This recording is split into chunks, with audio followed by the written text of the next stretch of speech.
Bonsoir à tous, ravi de vous retrouver pour votre journal sur TV Sud Montpellier. Et dans les titres de ce mardi 14 juin, il y a la concertation sur le projet de dédoublement de l'A9 qui commence demain. Vous avez un mois pour donner votre avis.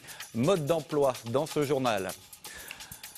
Le Montpellier Waterpolo s'est incliné à Marseille. C'était le match aller de la finale du championnat de France. Un match houleux, mais maintenant, il faut très vite se reconcentrer d'ici samedi pour le match retour.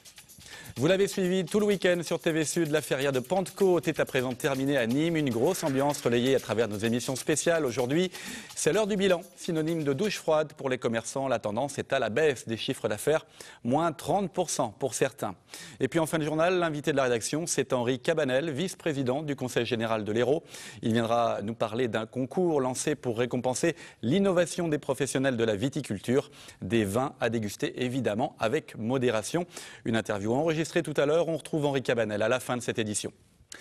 Mais on commence ce journal par le décès de Benoît Guéret. Il avait 29 ans, enseignant, journaliste, mais connu surtout pour son activité militante, notamment pour la défense des sans-papiers. Il était aussi membre du CNT Éducation. Benoît Guéret a été retrouvé mort cet après-midi du côté du Pic Saint-Loup, où il avait disparu depuis le 19 mai.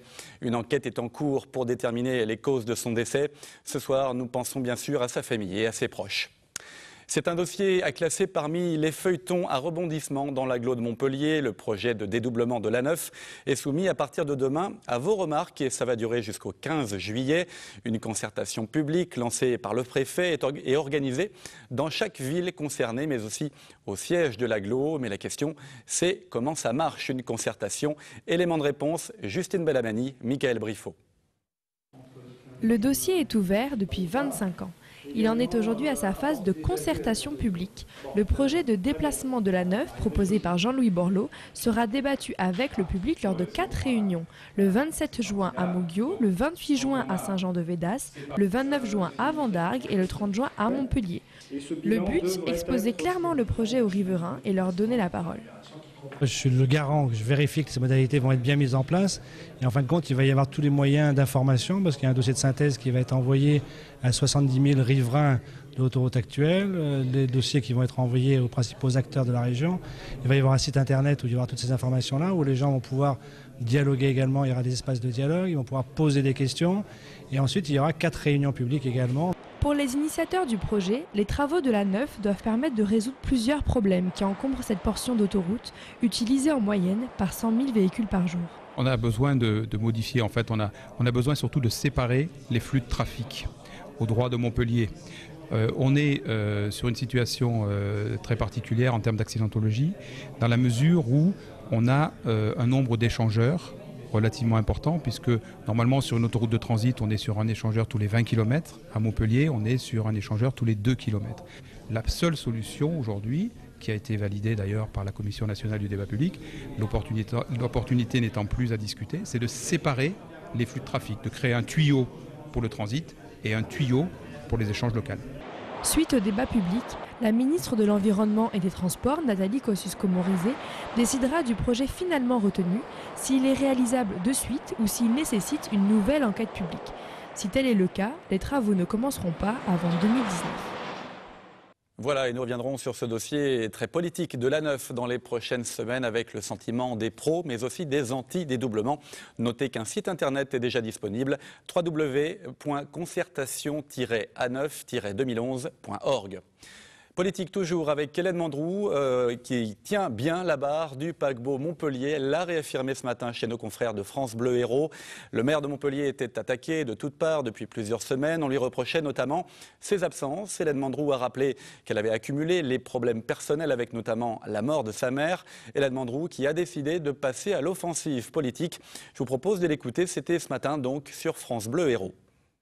Dans un premier temps, je vais rencontrer tous mes élus et je pense que, puisque je suis à mi-mandat, vous savez, je vais faire un peu comme un changement de gouvernement, hein, c'est assez classique. Je vais reconfigurer, c'est-à-dire je crois qu'il y a reconfigurer des délégations et même peut-être il y en a certaines qui me viennent en tête. Je pense qu'il y a des nouvelles délégations qui vont apparaître qui n'existent pas aujourd'hui. Donc il y a une reconfiguration et dans le même temps que je vais rencontrer tous mes élus et reconfigurer un petit peu les délégations, je vais aussi me doter d'un nouveau cabinet, puisque vous savez que Christian Assaf, j'ai accepté effectivement qu'il se retire.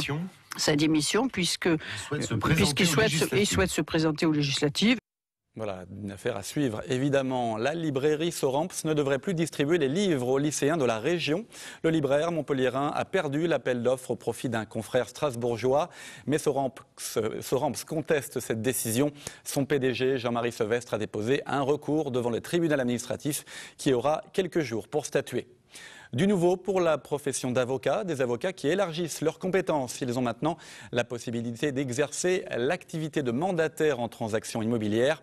Concrètement, l'avocat peut désormais mettre son client en présence de vendeurs ou d'acheteurs, diriger la négociation, procéder aux visites de biens et informer sur les conséquences des promesses et des actes de vente. On écoute le bâtonnier de l'Ordre des avocats de Montpellier, maître Michel Tisser, au micro de Michael Briffaut. C'est une activité qui est accessoire, c'est-à-dire que ce n'est pas une profession que nous exerçons, c'est une activité parmi toutes les activités que nous exerçons et qui nous permet de rendre des services à nos clients qui sont ainsi en rapport raccourci avec cette activité et surtout qui sont sécurisés par notre intervention puisque nous offrons toutes les garanties du juriste, de la rédaction, de l'assurance également et de la déontologie. Nous pouvons établir les compromis de vente et nous pouvons en amont effectivement recueillir le consentement des uns et des autres et nous avons aussi la faculté de faire cela en matière de vente de fonds de commerce depuis bien longtemps. Voilà, et on reste avec les avocats de Montpellier avec une distinction pour un ténor du barreau. Maître Gérard Christol a reçu les insignes d'officier de la Légion d'honneur. Ça s'est passé en fin de semaine dernière dans la salle des pas perdus du palais de justice. Maître Christol que l'on a vu récemment plaider dans l'affaire Bissonnet, c'était au mois de janvier. Sport, le Montpellier Water-Polo s'est incliné 9-7 ce week-end en match aller de la finale du championnat de France face à Marseille. Un match sous très haute tension car on le sait, Marseille est une place forte. Et durant ce match aller très disputé, l'entraîneur montpelliérain Fabien Vasseur a même été expulsé. Mais maintenant, toute l'équipe se concentre sur le match retour. Il aura lieu ce samedi à la piscine d'Antigone à partir de 20h30. Écoutez l'entraîneur du Montpellier Water-Polo, c'était tout à l'heure au micro de Jean Brun. C'est une finale, donc on est là pour la gagner. Bon, ce qui s'est passé, c'est que on n'est pas rentré bien dans le match. Ça, on a vu après, maintenant, même à voir la vidéo de notre match. On est bien remonté à la 4e période. On passe à 8-7. Bon, après, il y a des incidents de jeu, mais bon, c'est le water-polo, c'est physique. Le seul bémol, c'est que ailleurs que dans le bassin, il se passait autre chose. Ça c'est pas bon pour notre image déjà. C'est pas des images à faire voir. Et c'est vrai qu'il y a une tension palpable entre Montpellier qui veut essayer de récupérer le titre à Marseille. Et c'est vrai qu'on met tous les moyens pour gagner. Donc le match retour va être très dur et on verra bien déjà là le comportement des joueurs, de tout ce qu'il y a à côté. Je pense que tout le monde est sous tension, autant Marseille que Montpellier. Bon, maintenant, ça reste un match de water-polo. Voilà, et si Montpellier l'emporte samedi, il y aura un match d'appui dimanche pour départager les deux équipes. Sport toujours et un mot de rugby avec une nouvelle recrue pour le MHR, le pilier droit Maximiliano Bustos qui vient du club d'Universitario de Santa Fe en Argentine, 1m83, 126 kg. Cet Argentin a déjà été sélectionné 4 fois avec son équipe nationale, les célèbres Pumas. Il s'est engagé pour 2 ans avec le MHR avec une année en option. Bustos est la 8e recrue du club montpelliérain pour la saison prochaine. Vous avez suivi les aventures de Pierre-Paul Castelli et de toute l'équipe de TV Sud et de ses nombreux invités pendant ce long week-end de Pentecôte aux couleurs de la Feria de Nîmes. Une série d'émissions spéciales depuis les jardins de l'Impérator. Une bonne ambiance, notamment dans les bodegas, mais au moment de faire les comptes, les commerçants font grise mine. Des résultats en chute, moins 30% pour certains. Premier bilan économique de la Feria, regardez. Pour la 59e Feria de Pentecôte, la ville de Nîmes a accueilli pas moins d'1 million de visiteurs sur les 5 jours de festivités. La Feria est l'occasion pour les commerçants du centre-ville de réaliser une grande partie de leur chiffre d'affaires. Cependant, cette année, les résultats ont été moins bons que ceux de l'année dernière. Le bilan, il n'est pas très florissant, on va dire, pas très bon. Je pense que cette année, on a un manque de clientèle importante, beaucoup moins d'étrangers. On a travaillé, on va dire, à certaines heures bien précises et voilà, après ça s'est arrêté, quoi. On a beaucoup de bouteilles d'invendus qu'on va rendre aux fournisseurs, quoi. Heureusement qu'ils nous le reprennent d'ailleurs, sinon c'est un peu dur, quoi. Je trouvais que les années précédentes, il y avait de plus en plus de monde, qu'il y avait beaucoup de monde. Et là, je me serais cru pendant la Feria des vendages. Même bilan du côté de la restauration. La consommation est en baisse pour cette feria de Pentecôte. Les commerçants estiment une perte de chiffre d'affaires à hauteur de moins 20 à moins 30%. Bien 20% de perte quand même. Voilà, c'est quand même assez important. La feria, par rapport à l'année dernière, elle est en baisse. On l'a vu par rapport à la fréquentation. Plus on s'aperçoit de plus en plus, les gens ils s'y prennent qu'un plat et après tout ce qui est dessert, boisson, tout ce qui est en surplement, c'est vrai que c'est pas terrible. C'est absolument pas catastrophique, mais il y a une baisse par rapport à l'année dernière. Parce qu'on l'a vu, dans les rues, il y avait moins de monde tout de même, il y avait moins de... On pouvait circuler librement partout. Avant, on voyait des bouteilles de champagne partout. Maintenant, tout le monde boit des rosés piscines. C'est moins cher. Pour pallier à cette perte, les commerçants nîmois devront compter sur le tourisme des vacances d'été.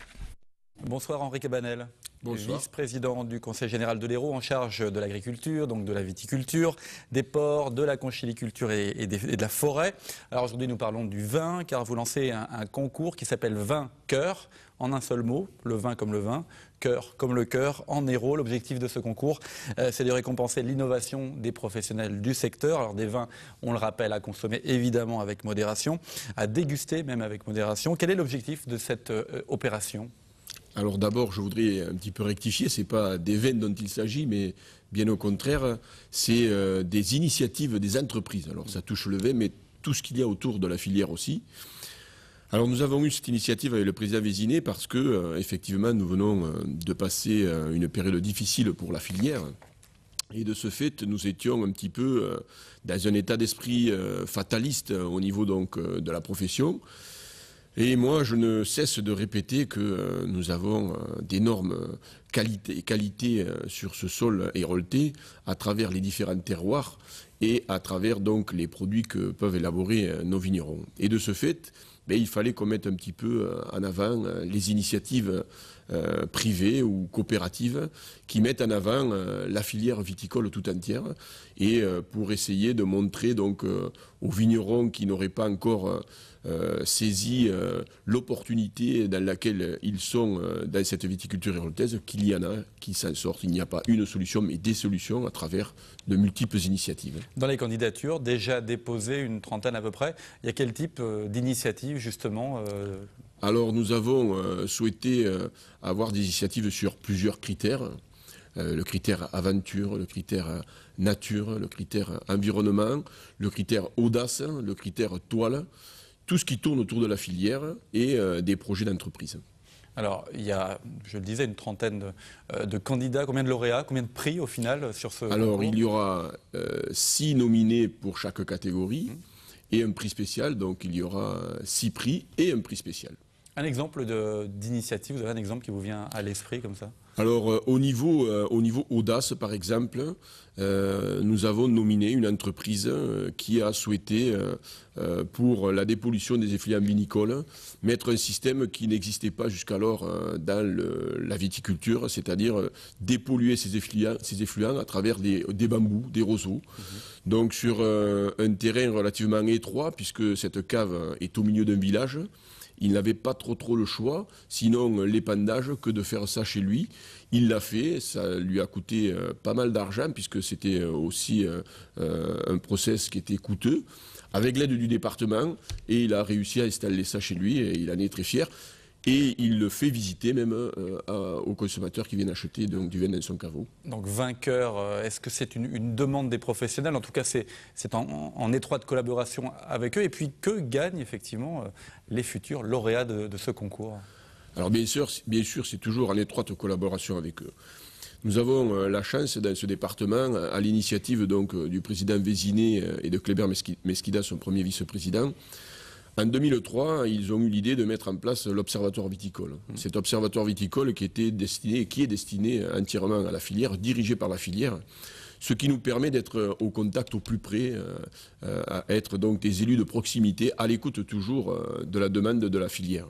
Et à ce titre, c'est vrai que souvent les professionnels bisquaient un petit peu, puisque chaque fois qu'on prenait la parole sur la filière, on avait toujours tendance à mettre la crise en avant, les difficultés que rencontraient nos viticulteurs, et ils en rencontrent même encore aujourd'hui. Oui. La crise est encore là. La crise est encore là, même s'il y a un brin d'espoir par rapport à la reprise des cours.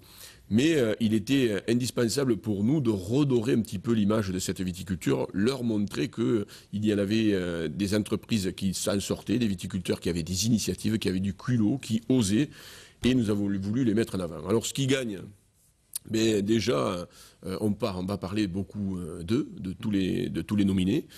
Ils gagneront bien sûr un prix et ils auront un petit logo qu'ils mettront dans leur caveau et qui sera toujours à rappeler donc, ce prix qu'ils ont gagné à l'occasion donc, de ce concours. C'est une grosse opération de communication aussi autour de ce concours. Tout à fait. Il va y avoir une campagne de publicité pendant un mois sur tous les panneaux du département où nous allons mettre en avant donc, cette viticulture et ses initiatives. Alors est-ce que ce n'est pas une énième campagne de communication, de promotion du secteur, parce qu'on sait que le département fait des choses, la région à travers Sud de France, Saint-Marc-en-Brel fait aussi des choses pour la filière.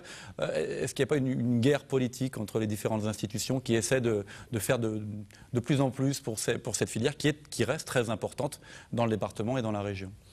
Non, je ne crois pas qu'il y ait une concurrence. Au contraire, il y a une complémentarité à travers le conseil régional et à travers les départements de cette région.